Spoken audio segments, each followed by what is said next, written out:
नमस्कार दोस्तों, मेरा नाम है पुष्पेंद्र सिंह साक। आप देख रहे हैं माई एग्रीकल्चर प्रैक्टिस। तो मेरे हाथ में ये 3 पत्ते हैं।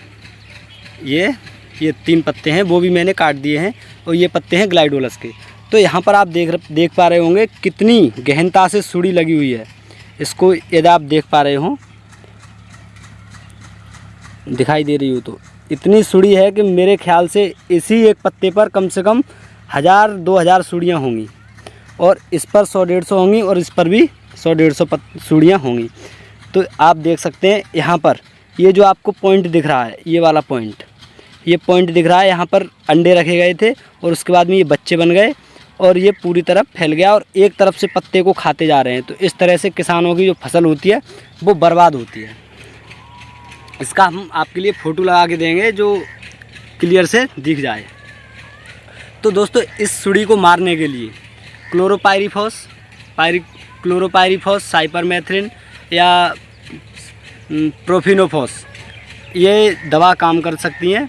यदि आपके खेत में ये सुड़ी है इस प्रकार की, तो आप इन दवाओं को यूज करें, इससे ये मर जाएंगी। यदि इससे नहीं मरती हैं इस दवा से नहीं मरती हैं ये सुड़ी, तो आप एसीफेट या कार्टाप जो इंसेक्टिसाइड है उसको यूज कर सकते हैं। उससे जो कोत की सुड़ी रहती है, सूट के अंदर की सुड़ी रहती है, स्टीम बोरर, तो उसको भी नष्ट कर देती है दवा। इतनी प्रभावी रहती है कार्टाप या एसीफेट या फिर इमामेक्टिन बेंजोएट। ये भी दवा जो सूट के अंदर सुड़ियाँ रहती हैं उसको ख़त्म कर देती हैं। तो आप देख सकते हैं कितनी गहनता से यहाँ सुड़ी लगी हुई है। और इस पत्ते पर भी हम आपके लिए फ़ोटो डालेंगे इसका। ये उन सुड़ियों के फ़ोटो हैं। इसको आप देख सकते हैं कितनी मात्रा में, मेरे अनुमान से ये कम से कम 1-1.5 हज़ार तो सुड़ियाँ होंगी ही, जो ये कीट मकड़ी से फैली हुई हैं। यहाँ जो बीच में आप पॉइंट देख रहे हैं, बिल्कुल यहाँ से ही ये सुड़ियाँ तो दोस्तों इस तरह से इसमें मानो कि अंडा रखा लगी हुई हैं, जिसको आप देख सकते हैं अच्छी तरह से। और वहीं से ये उत्पन्न हुई हैं और खाते सुड़ियाँ हैं पूरे सर्कल आकार में बढ़ रही हैं। पूरे पत्ते पर सुड़ियाँ बढ़ती हैं, खाते हुए बढ़ती हैं और हरा भाग पूरा नष्ट कर देती हैं। आप इनको देख सकते हैं। तो हमारी फसलों में कीट कितना नुकसान पहुंचाते हैं। ये सुड़ियाँ एक ही जीव से उत्पन्न हुई हैं, एक ही कीट ने इतनी सुड़ियाँ उत्पन्न की हैं। आप सोच सकते हैं कितनी सुड़ियाँ, यदि ज़्यादा कीट हों तो पूरे खेत के लिए, 1 हेक्टेयर खेत के लिए शायद 10-12 कीट ही पर्याप्त हैं। और ये सुड़ियाँ यदि बढ़ जाएंगी तो 2-4 बीघे खेत को 4-5 दिन में ही समाप्त कर देंगे। कितनी संख्या में हैं ये।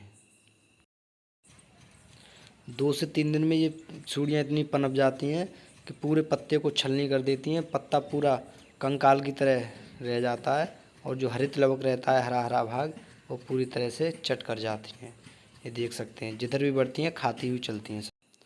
इस तरह के दोस्तों ये पेड़ निकले हैं जो रोग और कीट से प्रभावित हैं। इनकी जड़ें गल रही हैं और इसमें फंजीसाइड भी यूज कर चुके हैं हम लोग, लेकिन इससे कोई प्रभाव नहीं पड़ा है। और इंसेक्टिसाइड से कीट तो मर गया है, लेकिन इस पूरे पेड़ ही ख़राब हो गए हैं ये ग्लाइडोलस के।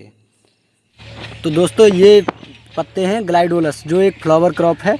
और यहाँ आप देख सकते हैं ये जो पत्ता है मैंने यहाँ से लिया है। इस तरह की पूरे पत्ते को छलनी कर दिया है। पत्ते का पूरा कंकाल बचा हुआ है। इस देख सकते हैं जो हरित लवक है पूरी तरह से सुड़ियाँ खा गई हैं। और यहाँ पर देख सकते हैं ये पत्तियाँ। तो ये पत्तियाँ यदि इस तरह की सुड़ियाँ यदि खेत में लग जाएं तो 4 से 5 दिन में पूरी फसल चौपट कर देती हैं। अभी जो आपने देखा होगा धान में करीब 2 दिन के अंदर में इतनी सुड़ी फैल गई थी कि पूरे धान की फसल बर्बाद हो गई थी। और इस तरह से इस फसल में हमने अब तक 3 स्प्रे कर दिए हैं इंसेक्टिसाइड के। इसमें बहुत ज़्यादा रोग भी लगते हैं और कीट भी लगते हैं। यदि आपको मुझे कोई यहाँ मिल जाए तो इस तरह के यहाँ देख सकते हैं ये जो पौधा है, इस तरह के ये जो पौधे हैं, इस तरह के पौधे। और यहाँ आप इसको देख सकते हैं, दूसरा ये पौधा है। इस तरह के पौधे हैं जो अपने आप गल रहे हैं और पता भी नहीं पड़ रहा है किससे गल रहे हैं। और इसमें रोग भी लगा है, साथ ही साथ इसमें कीट भी लगा है। तो इस तरह की इस फसल में समस्या रहती है, इसलिए किसानों को ये फसल ज़्यादा लाभ नहीं दे पाती है। वैसे फ्लावर क्रॉप तो आप जानते ही हैं सबसे ज़्यादा अच्छी रहती हैं। और साथ ही साथ जो उसके बाद है मेडिसन रहती हैं सबसे बढ़िया, और उससे थोड़ी गिरी क्वालिटी की रहती हैं। तो सब्जी वाली क्रॉपें रहती हैं और उसके बाद में अनाज वाली फसलें रहती हैं। तो सबसे ज़्यादा मेडिसिन, उसके बाद में फ्लावर, और उसके बाद में सब्जी और सबसे लो क्वालिटी में अनाज वाली फसलें फ़ायदा देती हैं किसानों के लिए। और दोस्तों ये सूढ़ियाँ इस तरह से मोटी हो जाती हैं, जैसे एक ये सूढ़ी है, इसको आप देख सकते हैं, ये सूढ़ी है, इसको देख सकते हैं आप। इस तरह से और भी मोटी हो जाती हैं सूढ़ियाँ खा खा के और हमारी फसलों को चट कर जाती हैं। तो इसको मारने के लिए हम इमामेक्टिन बेंजोएट या साइप्रोफिनोफॉस या एसीफेट या फिर क्लोरोपाइरीफॉस का प्रयोग करेंगे, या साइपरमेथ्रिन, जो इसमें दोनों में मिलके आती है, जो मार्केट में 505 के नाम से आती है। तो बने रहिए माई एग्रीकल्चर प्रैक्टिस पर। वीडियो देखने के लिए दोस्तों बहुत बहुत धन्यवाद। हम फिर मिलेंगे कुछ नई जानकारी के साथ। जय हिंद।